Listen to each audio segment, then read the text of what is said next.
प्रणाम साथियों, मैं योगी अरुणानंद मुनि आप सभी का हार्दिक स्वागत करता हूं और आशा करता हूं कि आप सभी कुशल मंगल हैं। साथियों, आपने स्वामी विवेकानंद जी के बड़े ही क्रांतिकारी विचार सुने होंगे। उनकी शिक्षाओं को आपने कहीं ना कहीं पढ़ा होगा, सुना होगा।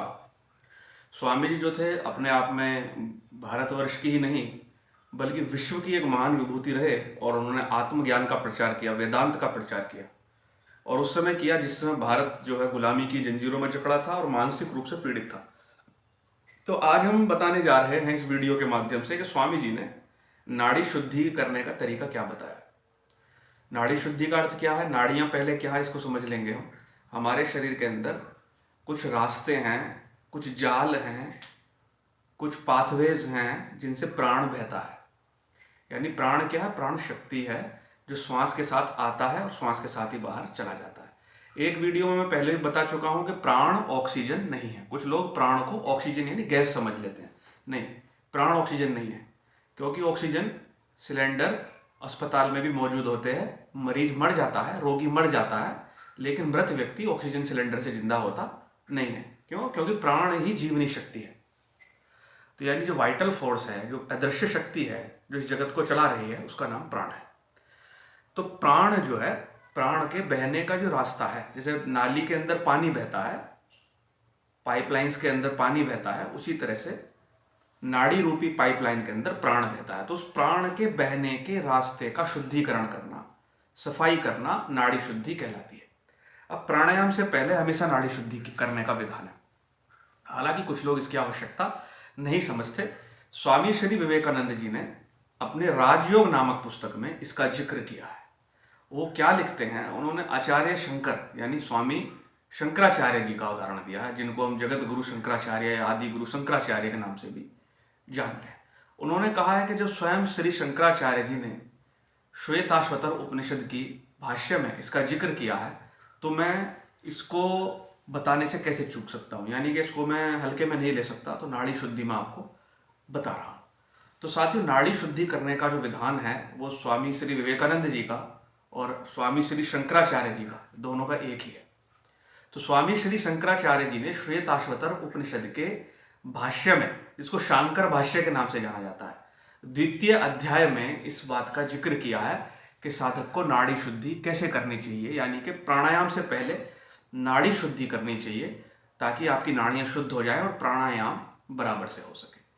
तो स्वामी श्री शंकराचार्य लिखते हैं कि देखिए, मन का मैल छूटे बिना ब्रह्म में स्थिति नहीं हो सकती। ब्रह्म में स्थिति का मतलब आप स्वयं में स्थित नहीं हो सकते जब तक आपका मन प्योर ना हो जाए, आपका मन शुद्ध ना हो जाए। और मन कब शुद्ध होगा? जब आपका नाड़ी जाल शुद्ध होगा।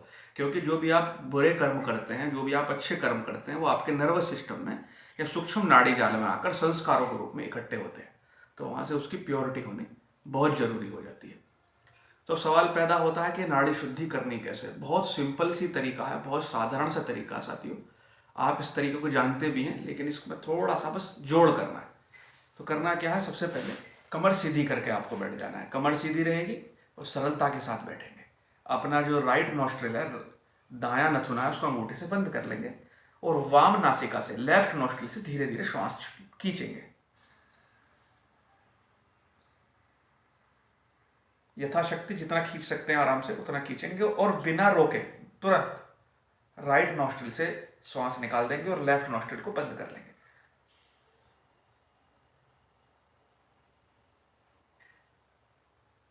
फिर राइट नॉस्ट्रिल से लेंगे, दाएं नथुने से,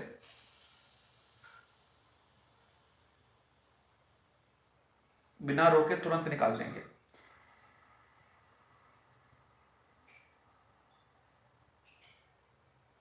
बाएं से लिया, दाएं से छोड़ा, दाएं से लिया, बाएं से छोड़ा। यानी लेफ्ट से शुरू करेंगे, राइट से छोड़ेंगे, राइट से लेंगे, लेफ्ट से छोड़ेंगे। तो आप बोलेंगे तो स्वामी जी अनुलोम विलोम की तरह हो गया। जी हाँ, जिसको आज हम अनुलोम विलोम कह रहे हैं, उसी को नाड़ी शुद्धि प्राणायाम या नाड़ी शुद्धि का तरीका स्वामी शंकराचार्य जी ने नाड़ी शोधन के रूप में लिखा है और स्वामी विवेकानंद जी भी स्वयं इसको करते थे। अब इसकी मात्रा कितनी बताइए स्वामी शंकराचार्य जी ने, ये थोड़ा पॉइंट आउट है। अब आप क्या करते हैं? अनुलोम विलोम भी कुछ लोग 15-15 मिनट कर रहे होते, 20-20 मिनट कर रहे होते। देखो, अनुलोम विलोम जो है या जो नाड़ी शुद्धि में बता रहा हूँ, इसको घेरंड संहिता हठयोग के ग्रंथ में वात कर्म कपालभाति कहा गया, यानी ये कपालभाति भी है अपने आप में। कपालभाति का भी एक तरीका है घेरंड संहिता के अनुसार। तो कपालभाति क्या करती है, कफ दोष विशोषण, कफ दोष को चूस लेती है, यानी अवशोषण कर लेती है, एब्जॉर्ब कर लेती है।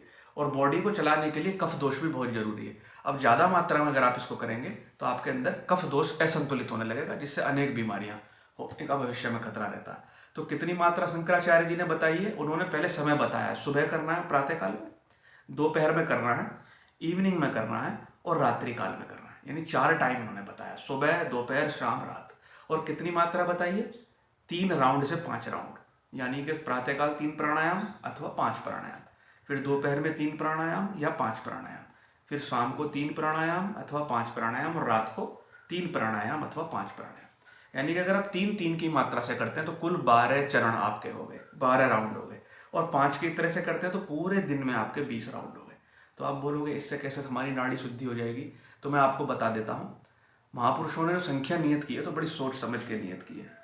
और योग कोई अखाड़े की कसरत नहीं है कि आपसे घंटा घंटा भर प्राणायाम कर रहे हो जबरदस्ती, या आधे आधे घंटे लगे पड़े हैं, उसको पागलों की तरह कपालभाति कर रहे हैं आधे घंटे। ये योग का कंसेप्ट नहीं है, बराबर, क्योंकि ये नाड़ी जाल है, लोहे का शरीर नहीं है, नाड़ियों का, ऊतकों का शरीर है। तो अब करना क्या है, अब शंकराचार्य जी हुए लगभग 2500 साल पहले, 2500 वर्ष का अंतर आज की जनरेशन में और उनके समय में है। तो आप कुछ लोग कहेंगे कि आचार्य शंकर तो 780 ईस्वी के आसपास हुए, तो लोगों में भ्रम है, इतिहासकारों में भ्रम है। वास्तव में अभिनव शंकर नाम के एक आचार्य हुए 780-788 के आजू बाजू, जिसको लोगों ने स्वामी शंकराचार्य समझ लिया। स्वामी शंकराचार्य तो 2500 साल पहले हुए। इसको आप गोवर्धन मठ में, ज्योतिष पीठ में, द्वारिका पीठ में आप जाकर मालूम कर सकते हैं। शंकराचार्य जी लगभग 2500 साल पहले हुए, तो 2500 साल का अंतर हो गया। तो 2500 साल पहले उन्होंने 3 मात्रा या 5 मात्रा प्राणायाम की नियत की थी। उस समय खान पान अलग था, वायु बहुत ज़्यादा शुद्ध थी, लोगों के आचार विचारों में और आज के आचार विचारों में 2500 वर्ष का अंतर हो गया। आज ज़्यादा दूषितकरण है, आज ज़्यादा गंदगी मची हुई है। तो हम इसमें क्या कर सकते हैं, 3 प्राणायाम के स्थान पर 5 प्राणायाम अथवा 7 प्राणायाम आप ले सकते हैं, ज़्यादा जरूरत पड़े तो, बराबर। और 4 समय करना, 5वां समय निर्धारित करना है, नहीं करना। ज़्यादा से ज़्यादा 5 से 7 चरण आप इसके कर सकते हैं राउंड में। गुरु गोरखनाथ जी ने 9 संख्या लिखी है। जो गुरु गोरक्षनाथ हुए हैं, हठ योग प्रदीपिका जिनकी परंपरा में लिखी गई है, उन्होंने 9 चरण से ज़्यादा उन्होंने लिखे नहीं है। लेकिन आप 3 से ही प्रारंभ करें, 5 तक ले जाएं, 7 तक ले जाएं। डायरेक्ट 7 पे जाने की कोशिश ना करें या डायरेक्ट 5 पर जाने की भी कोशिश ना करें। 5-5, 3-3-3 से शुरू करें, फिर एक सप्ताह बाद 5-5-5 पर ले जाएं, फिर जरूरत पड़े तो 7-7 के 4 राउंड कर लें, सुबह दोपहर शाम रात, ठीक है। लेकिन खाना खाने के तुरंत बाद ये प्राणायाम नहीं करना है। कम से कम 2 से ढाई घंटे का अंतर आपके नाड़ी शोधन और इसके बीच में होना चाहिए।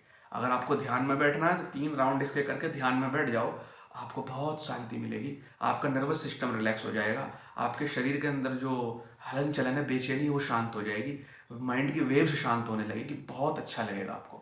तो कितने दिन में नाड़ी शुद्धि हो जाती है इस तरीकों को करने से? आचार्य शंकर लिखते हैं, स्वामी विवेकानंद जी लिखते हैं, 1 पक्ष या 1 मास के अंदर आपकी नाड़ी शुद्धि हो जाएगी। यानी 15 दिन से 1 महीने के अंदर आपका पूरी नाड़ियाँ शुद्ध हो जाएंगी। 1 मास उन्होंने लिखा है। तो ये 30 दिन का कोर्स है आपका। आज से ही सुनने के बाद कल से शुरू कर देना। 30 दिन संकल्प कर लो, 30 दिन तक ये नाड़ी शुद्धि प्राणायाम आपको करना ही करना है। आज कितना अंतर है और 30 दिन बाद कितना अंतर है, ये आपको स्वयं जज करना है कि आज हमारे अंदर व्यक्तित्व में कितने परिवर्तन हुए। स्वामी विवेकानंद जी लिखते हैं कि मैंने किसी भी योगी को कभी कठोर स्वर में बोलते हुए नहीं सुना, यानी योगियों के कंठ मधुर हो जाते हैं और चेहरे पर बहुत शांति रहती है, कहीं भी चिंता की लकीरें नहीं रहती। तो स्वामी जी ने लिखा, प्राणायाम शुरू करते ही चिंता की लकीरें सबसे पहले शांत हो जाती है। क्यों?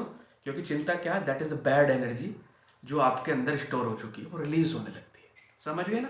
कुंभक के साथ नहीं करना, रोकना नहीं है, लिया छोड़ा, लिया छोड़ा। तो 30 दिन का कोर्स आज से आपके लिए मैं दे रहा हूँ, आप शुरू करना। इसमें जबरदस्ती नहीं करनी है, खींचातानी नहीं करनी है। कोई ऑपरेशन हुआ हो तो आपको ये प्राणायाम नहीं करना है, ऑपरेशन होने के कम से कम 3 महीने बाद ये प्राणायाम आपको करना है, बराबर है ना? अपनी क्षमता से ज़्यादा नहीं करना है, जैसे बताया ऐसे ही करना है। तो साथियों, वीडियो पसंद आए तो लाइक करना, शेयर करना, चैनल को सब्सक्राइब करना, ताकि ऐसे वीडियोज़ आपको प्राप्त होते रहें। मैं आपके मंगल की कामना करता हूँ। प्रणाम।